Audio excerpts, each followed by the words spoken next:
வணக்கம். நான் தனலட்சுமி மேல்நிலைப் பள்ளியில் 8ஆம் வகுப்பு ஆ பிரிவு படிக்கிறேன். என்னோடு இந்த திட்டத்தின் உதவியாளர்கள் ஜோசுவா, தினேஷ்குமார், மதுமிதா, யுவதர்ஷினி.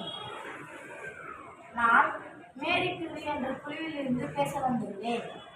நீரினை சேகரிப்பது எப்படி என்பதை செய்ய வந்துள்ளேன்.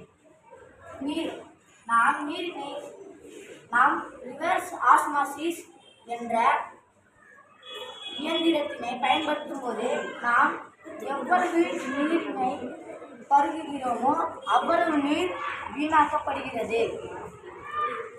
அதனால் நாம் இயந்திரத்தை பயன்படுத்துவதை விட்டுவிட்டு வீட்டிலேயே நீரினை காய்ச்சி வடிகட்டி பருகலாம்.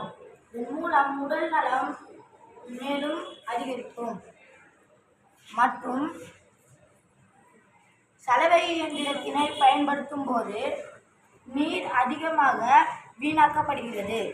அதனால் சலவை இயந்திரத்தினை பயன்படுத்துவதை தவிர்த்துவிட்டு நாம் கைகளால் துணியை துவைப்பதன் மூலம் நீர் சேகரிக்கப்படுகிறது. மற்றும் நாம்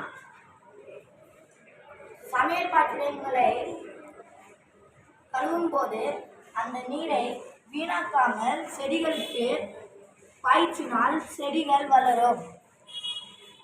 இதன் நோக்கம் நாம் நீரினை சேகரிக்க வேண்டும். நீரின்றி அமையாது இவ்வுலகு. நன்றி, வணக்கம்.